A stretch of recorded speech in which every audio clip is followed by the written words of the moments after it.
Toward knowledge, it's the ultimate selfishness.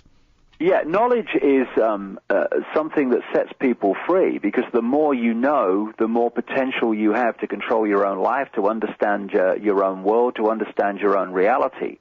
And so what they've done over the centuries is two things. They've hoarded the advanced knowledge, the real understanding of the nature of reality.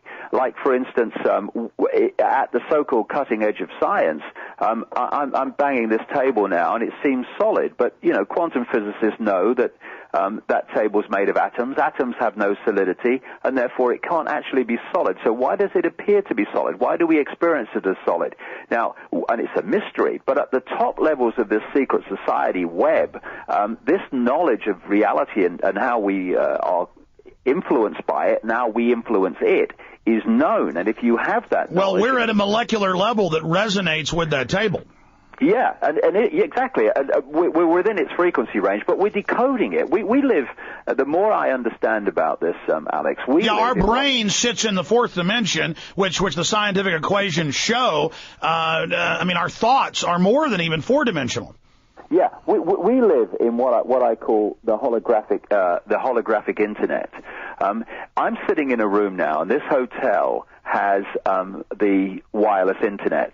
I can't see it. It's in the invisible realms beyond the frequency of visible light, which is the only frequency range that my eyes can access.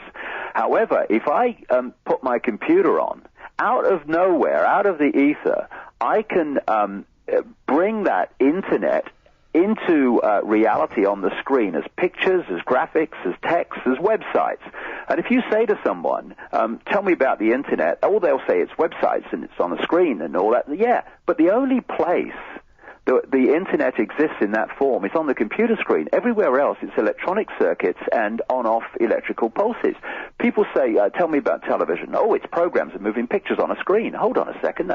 The only place television exists in that form is on the screen. Everywhere else, it's frequency fields and electronic And then it circuits. interfaces with your eyes, which are brain stalks, which then decode it in their own system, and that are then interpreted by the deeper centers of the mind. Yeah, we are like never mind we are, at the level of the body, receiver transmitters of information from a, quote, matrix, which operates just like the wireless internet.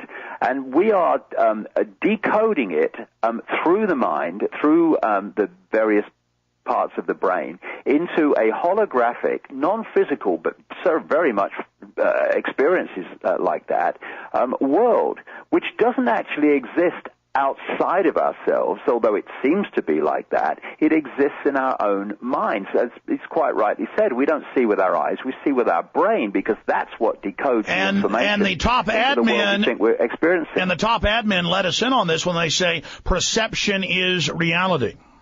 It is. And if I had to bring this down to the most foundation form, this whole conspiracy that plays out as banking scams and political scams and all the things that you deal with and I deal with, but at its foundation, it is the manipulation of our reality and our sense of reality. And it's more than this. In China, you can only access parts of the internet. Stay there. David, got a break. Back in 70 seconds with the fourth hour. David Icke, again, our amazing guest. You were talking about how they limit the perception of reality, how they keep us here just looking at, the materialistic plane when humans are obviously so much more. And you were talking about China, which limits large areas of the internet. Now we're seeing that in Europe, England, and the U.S., companies, corporations, universities, internet too. They're now doing that. You'd gotten up to that point. Yeah, the reason I raised the point about the Chinese internet is because it's so relevant to the way our reality is manipulated. In China, you can only get so much of the internet because it's firewalled off, and those computers in that country cannot decode the internet in those areas firewalled off. Now, what they've been doing and what they're really ratcheting up now is to firewall off our body computer's ability to access a much greater range of reality, even within this holographic internet, this matrix, whatever you want to call it. They are firewalling us off from great chunks of it and being able to access it, access knowledge, understanding, and what have you, from it. And what they are doing are destabilizing the body computer. Now, the body computer works electrically and it works chemically. When it is in chemical and electrical balance, we are at our sharpest and we are fully potentialed transmitter receivers of information. But However, you add sodium fluoride, mercury in the shots, booze, drugs, all of it, it clouds it. And then you add the electronic frequency pollution, you add the TV, you add all these flickering distractions.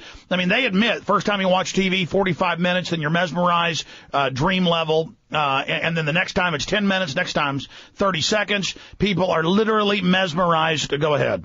Exactly. What they're doing is destabilizing the body computer so it becomes an inefficient transmitter receiver of information. And so the band, the range of the reality that we're accessing gets smaller and smaller. It's interesting, you know. What do we say about people with closed minds? We say they're narrow-minded. I would say they're narrow-banded because they're accessing just a minute amount of possible reality. And when you shut down, you tend to get smaller and smaller.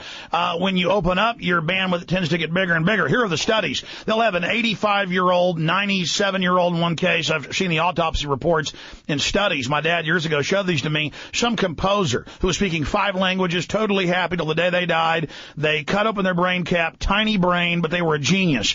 Then they'll cut open some 70-year-old who died of Alzheimer's, big brain, hadn't had a lot of tissue loss, but they were basically retarded when they died, and they're always TV heads. And they have all the studies that show TV is causing Alzheimer's, along with a cocktail of other things, because they weren't stimulating the mind. It was only one-way information.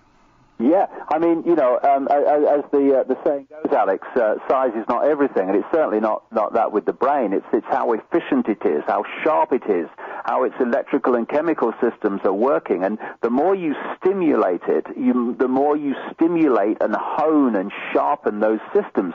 So when you have the dumbing down, not just of America, but of country after country now, you are, it's like a muscle. If you don't use it, then it starts to go to sleep, it starts to get flabby, it stops working properly, and you go into a smaller and smaller range of reality, which means that you cannot make the connections, you cannot connect the dots, you cannot see what is... Hold on one moment, we've got a break. Obvious. We got a break. Okay, Dave, we're going to talk behind the scenes now for part of the audience. Come back in 3 minutes. I don't want to waste any time with you. Let's continue along that discussion line. Now, I'm not being elitist. I don't ever think of myself as sardonic. I'm an average, farm boy from Texas who studied history. I have gotten smarter. I have learned more. My mind has opened up. I can write better. I can spell better. Supposedly, after you're 30, you start losing brain tissue, and that's not the case, but I am getting smarter. Now I found the studies that show that's actually the case. So everything you're saying is proven by the real science. But now, and it's not a view, it's not some, sardonic view. I'm not lying to myself. I'm really noticing that either people are getting smarter, more dynamic, more open, more intelligent around me. There's a quickening. They're either getting smarter and more open and more attuned and more dynamic and more effervescent and magical, or, and the vast majority are getting worse, they're literally like zombies everywhere. Even people that work at companies or are driving nice cars, it's like they can't talk anymore. They don't interact. It's like an acceleration of a zombification. Can you comment? This is a very important point. At the end of my talk in Brixton, I had a picture of a fork in the road. And we're at that point now, and it's becoming more blatant. It's like I said earlier, it's becoming so obvious that these people, the educated idiots, as you call them, and my father used to call them that, funnily enough, and the useful idiots in the system, they are becoming more and more closed down, more and more robotic, and yet the people who are awakening absolutely all over the world are changing in ways that you accurately describe. And I would put it this way. If you are a radio, and you have two radio stations or